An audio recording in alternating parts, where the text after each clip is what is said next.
Good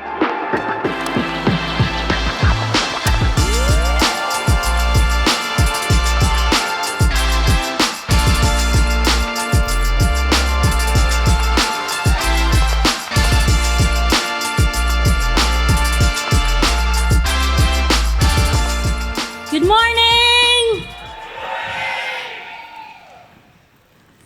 For our fellow Filipinos there, good morning, magandang umaga, Woo! and maayong buntag. All right. I have a question for everyone. How many people do you know who work hard and work long hours, doing 2, 3 jobs, extra part-time jobs here and there to earn extra money, and yet they're still stuck in life?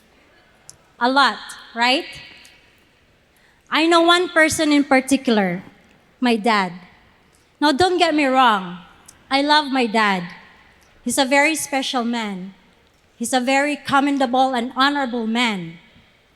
I have seen him work hard for our family to give us a comfortable life, to send his children to prestigious schools, to bring us here to Canada from the Philippines for a better future. Talking about work ethics is unquestionable, bar none. But after all his efforts, he still has to work because he has to. But don't worry, he will retire soon. He will join us in the business and give us his 100% support. That's a family business. It's amazing, right? But sometimes working hard is very elusive. It can make people think that it will get you to where you want to go. But then more often than not, people end up either being stuck in the same places or even worse than that. Yeah. Just like the fly. That fly has attempted so many times to get out of the window. Futile attempts. It's working hard, it's trying hard, it struggles to reach its goal with effort and determination. But yet that fly is doomed to die on that windowsill. But why is that fly not changing its approach? Why is it not trying a different course? Why is it thinking that doing the same thing over and over again, yet not going anywhere, just getting the same result? Maybe that fly thinks that same idea is what works or what makes sense. But guys, trying hard or working hard on things that are not important will make you stuck. It will not get you anywhere. That's why today, we will share to you how to overcome all these barriers in order for you to not get stuck. So here's Francis. Thank you very much, Han. All right, so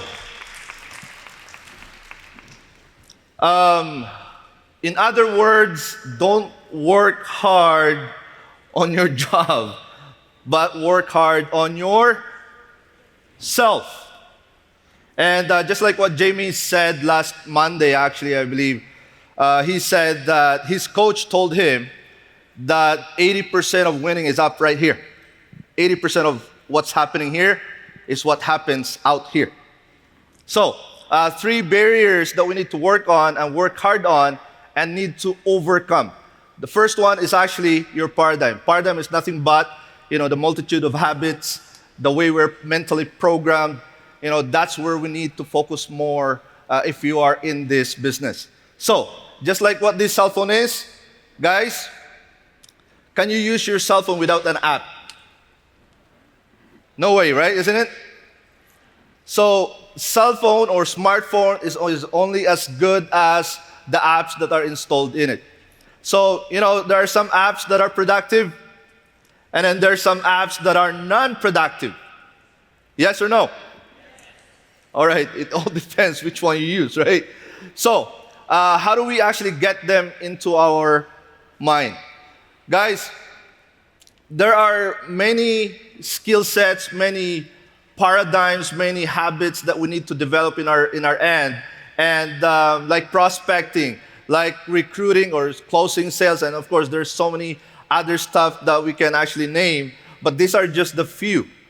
But at the end of the day, guys, we cannot function in our business if we don't have those in us to be able to execute whatever we need to execute in a daily basis.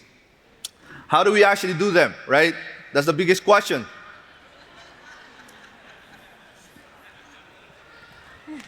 Peace, Frank.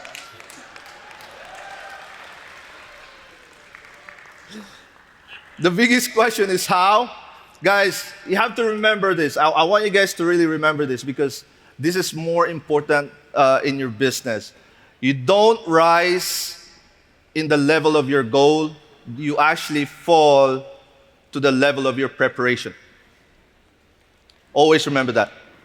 And so what we needed really to focus on is actually we need to have more attention paid to practice and being able to repeat them as much as we can. Just like I think that was Derek's part of the presentation. He said that even Michael Jordan or Kobe Bryant has to do a lot of repetition, repetitive process of jump shots, whatever it is that they need to do, right? In order for them to develop this mastery. So just become a really good student. Now, we need to remember that success only occurs when opportunity meets preparation. I was told when I first started, Francis, you get paid to prospect. So you got to be prospecting all the time. You prospect as you go. You go out there, you meet people, you initiate conversation. But you know what? In our first attempt, oh boy, that wasn't easy. I was in a grocery store. There's this guy, he's a prospect right there, just like 3 feet away from me. And I'm supposed to initiate a conversation, but guess what? Nothing comes out of my mouth. And I saw the opportunity just walk away from me just because I never had that preparation, enough preparation for me to execute what I needed to execute. There's this 100, how many of you actually heard about this 100-hour rule? Anybody? Raise your hands. No? Nobody? Actually, it states that if you do 16 minutes a day for a year, will put you on the top 5% of any skill. And again, 16 minutes a day. And I bet you guys there's so many different ideas that's been repeated in the last 2 days, actually a day and a half, right? That I suppose that you guys have learned now that those are the things that are very, very important for you guys to learn. But what I'm trying to say here, guys, is that nothing can replace your time on the field. You got to be out there on the field instead of being in the office learning this stuff. So, what comes first? Training or promotion? Training, right?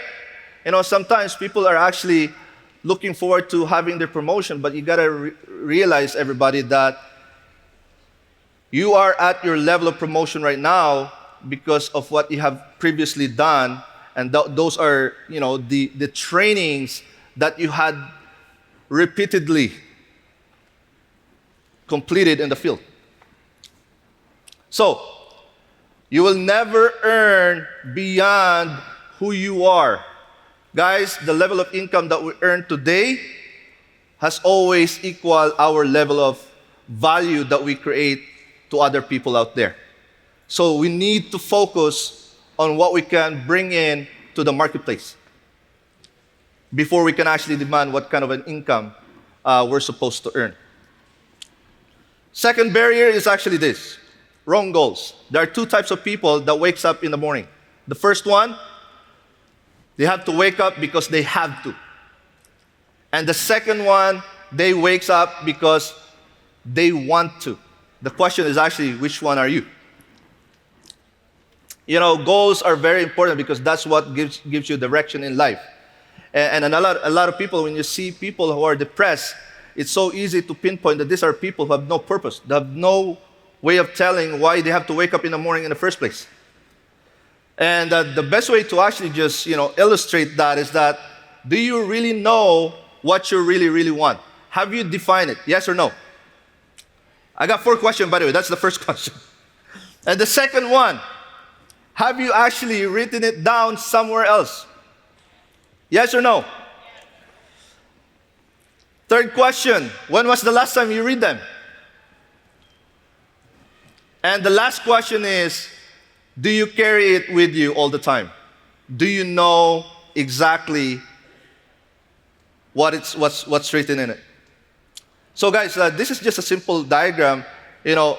When you actually wakes up because you really wanted to and you have a clarity on to where you are supposed to go, man, you actually hit the sweet spots right there. And a lot of people actually wakes up sometimes, and this is the majority of people on where they're at, is that they wake up, they don't even know why they have to wake up.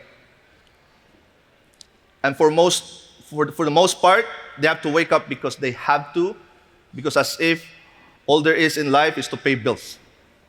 That's no good. I want to go back here because you got to remember that when you get to the level of successes, you always have to go back to where you came from. And I want to share this story because just like Jamie shared this a few times, that sometimes he goes back to the apartment where they came from and then looking at it so that they don't lose sight of, why they're doing what they're doing. Because sometimes, guys, success can elude us as well. Does that make sense? So I want to go back here. And although this happens back in 2011, but that's still true today. 3 months away from actually sending our kids back to the Philippines because we could no longer afford our cost of living. And we didn't know that this is how much, the cost of living here in Canada, especially if you have 4 kids. But to cut the story short, I took the leap, made the decision to actually be part of this industry, and in 3 months' time, we were able to actually turn things around. And we never looked back. 3 months later, actually, I became full-time in this business because I see the potential and opportunity. And without that decision that I made 12, 13 years ago, we would have not seen our kids grown up.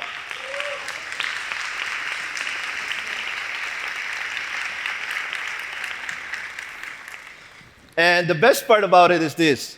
We're not just working this business out for them. Now, this time, my son is working with us at this time.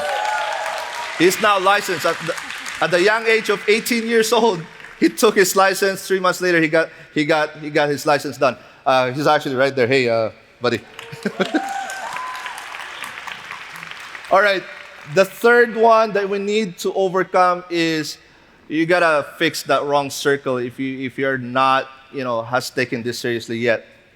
Have you heard about that saying that says the blind leading the blind? That's very true, by the way. And I wanna show you some of the example over the past century how important it is. These are the vagabonds. These are people who actually revolutionized the industrialization of the society. Another one is the Inklings. A lot of books written because of them. Narnia and Lord of the Rings is one of them. And here's the capitalists. They pretty much did something out there in terms of being able to capitalize on stuff. But guys, what I'm trying to point out is actually this: take care of your inner circle. Who do you actually look up to? Who do you actually listen to most of the time? And I could never be more grateful than being part of these folks right here. And I couldn't thank them enough. And Darren actually said something really important, because without Mauro and Frank, actually, we would have not been here right now. And guys, just to tell you a story, this company, Experior Financial Group, actually saved our career back in 2017. I was almost quitting because my former company actually harassed us legally. Actually, it lasted for 7 years.